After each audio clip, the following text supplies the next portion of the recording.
En fait, j'ai capté, hein, quoi qu'il fasse, il va être harcelé. Quoi que Vini fasse dans sa vie, il va être harcelé. Ça le harcelait parce que, soi-disant, il était moche, il était pas beau, et ci et ça. Aujourd'hui, il fait de la chirurgie pour, je pense, passer un complexe, et ça le harcèle, les frères. Et le plus marrant dans l'histoire, ceux qui disent, ouais, mais Vini, c'était un peu la tête d'affiche de la lutte contre le racisme dans le football. Là, il donne raison à ses détracteurs, mais absolument pas.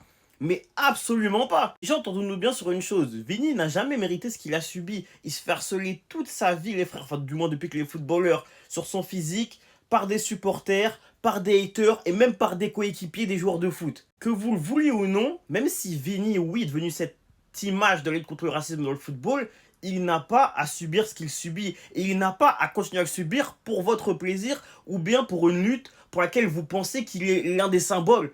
Il n'a pas à l'être s'il n'a pas envie de l'être. C'est pas forcé en fait. Oui, la lutte contre le racisme est très importante, je dirais jamais l'inverse, entendons-nous.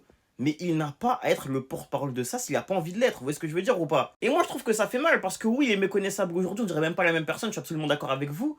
Et ce qui fait d'autant plus mal en fait, c'est que malgré tout, vous allez continuer à lui faire un pressing. On sait que c'est un mec qui va maintenant subir du racisme pour son opération. À tort et à travers, on va le rabâcher. Et j'ai l'impression que c'est ce genre de mec qui, quoi qu'il fasse, vous serez jamais content. Vous allez jamais le soutenir, en fait. Et ça, c'est dingue.